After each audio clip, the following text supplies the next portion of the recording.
Gospodine potpredsjedniče Hrvatskog sabora, gospođo zamjenice ministra, zastupnice i zastupnici. Pa evo odmah na početku da kažem, dakle što se tiče ovog izvješća o provedbi Zakona o pravima hrvatskih branitelja iz Domovinskog rata i članova njihove obitelji za 2012. godinu, naš klub HDSSB-a će poduprijeti ovo izvješće.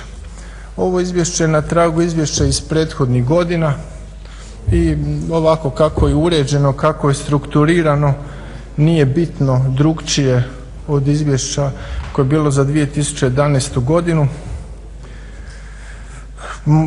Ni teme se praktički nisu, ni temeljni problemi koji se tiču ove populacije nisu bitnije mijenjali već godinama. Ali evo ja ću pokušati dati naglaske, zapravo da se ne ponavljam od prošle godine, pokušati dati neke druge naglaske koje sam možda zaboravio prošle godine spomenuti. Dakle, ukupan iznos troškova, iznos iz ministarstva koji se izdvaja prema Zakonu o pravima hrvatskih branitelja, kao što su rekli kolege prethodnici, oko 5,76 milijardi kuna. Treba možda je vrijedno spomenuti da ipak najveći dio tog iznosa, dakle 4,82 milijarde kuna ide na pravo iz mirovinskog osiguranja i oko 700 milijuna kuna za trajna novčana prava. Dok za sve ostala prava prema zakonu to se odvaja oko 240 milijuna kuna. Dakle, to uključuje i stambeno zbrinjavanje, i zdravstvenu zaštitu, i automobile, i udžbenike, i zapošljavanje, i carinske porezne olakšice, ekshumacije, spomen obilježja, groblja, odavanje počasti poginulim hrvatskim braniteljima, poboljšanje pristupačnosti objektima, psihosocijalnu pomoć, suradnju s udrugama, obilježavanje i slično. Dakle, zapravo gro tog proračuna ili njegov daleko najveći dio od 4,8 milijardi ide na pravo iz mirovinskog osiguranja. Neću posebno taksativno nabrajati koja su to prava i mi smo i prije i danas podupiremo ta prava tako kako ona stoje, tako kako su formulirana, prema krugu korisnika kako su složena. Uvijek je bilo pitanje da li su ona u skladu sa financijskim mogućnostima države, no tako je kako je i mislimo zapravo da kad je riječ o mirovinskim pravima temeljem ovog Zakona o pravima hrvatskih branitelja iz Domovinskog rata ne treba zapravo ni otvarati posebnu temu. Osvrnut ću se, s obzirom da je u jednoj od rasprava prethodnica kolegice Kosor bila parafrazirana najniža mirovina, evo ja ću se samo kratko osvrnuti na pojam te najniže mirovine. Dakle, najniža mirovina to je jedna od mirovina koja se prema ovome zakonu ostvaruju. Ostvaruju se za one osobe, za one ljude i žene koji su ostvarili pravo prema Zakonu o pravima hrvatskih branitelja, dakle koji su sudjelovali u Domovinskom ratu, a ne ostvaruju mirovinu prema općim mirovinskim propisima Republike Hrvatske i stekli su starosne godine. To znači da se tu radi o osobama koje imaju 65 godina muškarci, a 60 godina žene, a nemaju niti 15 godina radnog staža ostvarenog u Republici Hrvatskoj i sudjelovali su u Domovinskom ratu. Prosječna mirovina za te ljude za koju kažu da je prosječno mjesečno 2980 ih priznato iznosi 2358 kuna, da zaokružim.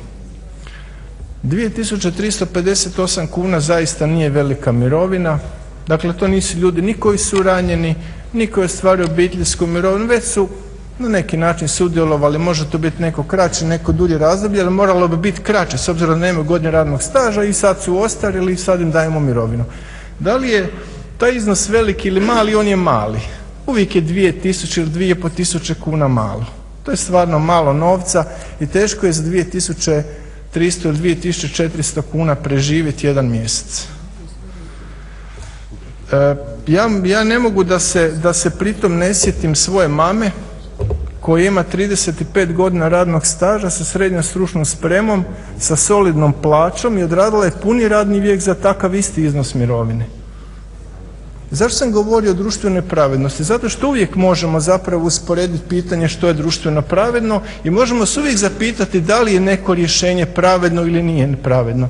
I zato je svako diskriminirajuće rješenje uvijek dvojbene pravednosti, ako nećemo biti licemjeri.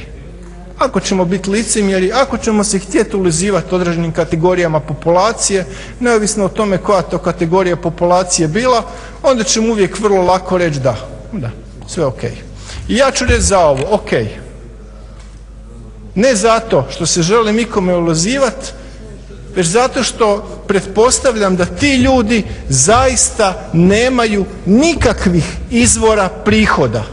I ako ti ljudi, i ako ministarstvo utvrđuje da ti ljudi zaista nemaju nikakvih izvora prihoda u ovoj Republici Hrvatskoj u kojoj nisu očito radili, jer da su radili ostvarili bi prava prema mirovinskom osiguranju, onda je u redu da ti ljudi koji nisu ranjeni i koji nisu invalidi imaju mirovinu od 2350 ili 2360 kuna. Ali bi pozvao ministarstvo isto tako da zaista bude jasno da su to ljudi i ona kategorija ljudi koja zaista u ovoj državi nema nikakvih prihoda i ne ostvaruju nikakve druge prihode. Mislim, budimo pošteni sami prema sebi. Ne mislim da zaista mi trebamo ikoga prozivati, ne ikom iživljavati zakone i neka ljudi imaju. Ali samo budimo pravedni jednako prema svim kategorijama u ovom društvu. I imajmo na umu da velik dio umirovljenika danas, najveći dio umirovljenika danas u Republici Hrvatskoj ima 2300 kuna mirovinu. Najveći dio umirovljenika. I zato treba biti, ja mislim, prilično oprezan kad se o tome govori ili o tome razmišlja. Ono što ovaj zakon nema, ne zakon, već ovo izvješće. Ovo izvješće to nikada nije ni imalo. Osim brojeva i kvantitete, ono ništa ne govori o kvaliteti. O pitanju kvalitete. Ono se ne bavi, to sam rekao i prošle godine pa ću ponoviti i ove godine. Ovo se izvješće ne bavi hrvatskim braniteljima, ovo se izvješće bavi ostvarivanjem određenih materijalnih prava za određene kategorije hrvatskih branitelja. Ovo izvješće, kao ni ovo ministarstvo kojim je na čelu današnji ministar, koji nije što se mene tiče baš na slavu i diku hrvatskih branitelja, nije ni pokazalo ambiciju ni u njegovom mandatu ni pokušat bavit se kvalitativno problemom hrvatskih branitelja. Nije problem u materijalnom, to smo vidjeli već u puno navrata i svi mi to znamo. Materijalno jest ona baza, ali problem egzistencije, problem života, problem integracije u hrvatsko društvo, problem sudjelovanja u hrvatskom društvu, problem odlučivanja hrvatskih branitelja u hrvatskom društvu, problem, ako hoćete, i digniteta hrvatskih branitelja u hrvatskom društvu. Neka nam poštovana zamjenica ministra kaže na kojoj stranici izvješća se ovo izvješće bavi i gdje ovo izvješće govori što je Ministarstvo hrvatskih branitelja u 2012. godini učinilo oko pitanja kvalitete života, pozicije, digniteta hrvatskih branitelja. Osim što imamo ministra koji se svako malo svađa sa braniteljima. Prgavog čovjeka.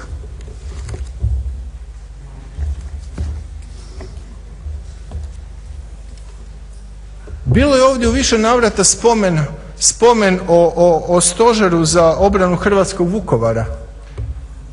Pa stožer za obranu hrvatskog Vukovara upravo čine stradalnici Domovinskog rata, hrvatski branitelji, invalidi, udovice u hrvatskom Vukovaru, dakle ljudi koji su stradali u tom Vukovaru. I vidjeli smo na koji način je ministar hrvatskih branitelja komunicirao oko te teme i oko tog problema. Kaže ne trebaju ulaznice za Vukovar, pazi.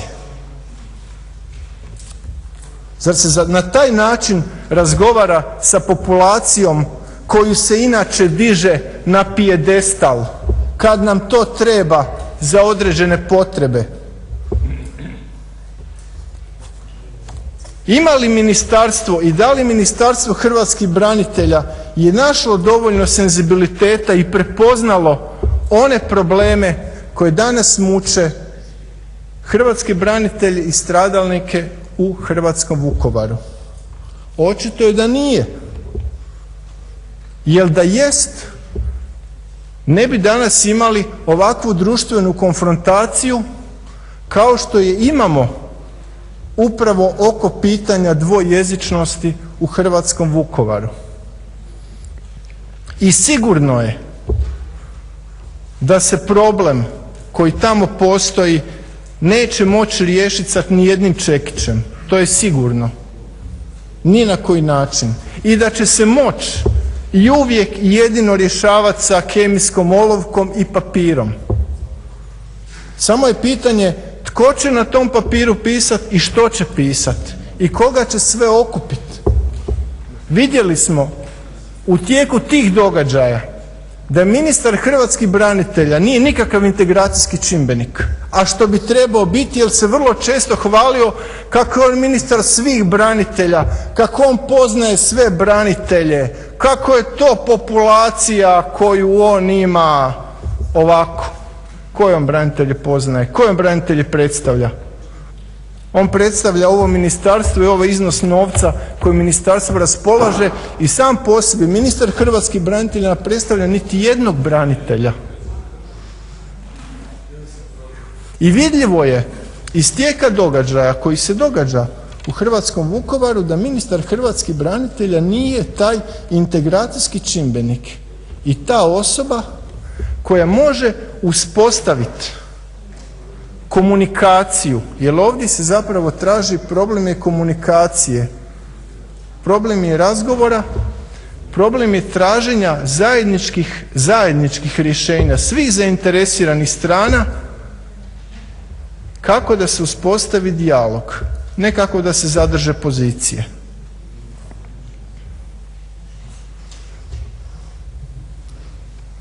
Čuli smo također ovu zanimljivu tezu od jednog od prethodnika kako se zakoni samo ovdje donose u ovih 500 kvadrata. Ja ne znam da li itko od nas prati hrvatske medije jer mi u njima vidimo da se zakoni donose na sastancima kad se usuglašavaju dvije najveće stranke vladajuće koalicije, a tek se potom šalju u Hrvatski sabor na odlučivanje o tome. No evo, naravno da normativno to zvuči, znači ide drugačije. Prema tome, još je kao i u izvješću za prošlu godinu, u izvješću za ovu godinu pozvao bi poštovanu zamjenicu ministra hrvatskih branitelja i Ministarstvo hrvatskih branitelja da se već jedanput počne baviti i problemom hrvatskih branitelja, hrvatskih stradalnika, njih kao ljudi, ne njih samo kao primatelja određenog kruga materijalnih prava. Jer politika da su hrvatski branitelji osobe ili skupina koja prima određen krug materijalnih prava je nešto što ste preuzeli od svojih prethodnika. Bilo bi dobro kad bi našli načina i snage da taj stav i tu politiku promijenite i da počnete te ljude i tu zajednicu promatrati kao ljude i zajednicu pa da se onda i u ovim izvješćima nađe dio odgovora i o problemima njih kao ljudi, žena, muškaraca, djece i zajednice, a ne samo o količini novaca koje je po određenoj stavci kome isporučeno. Hvala.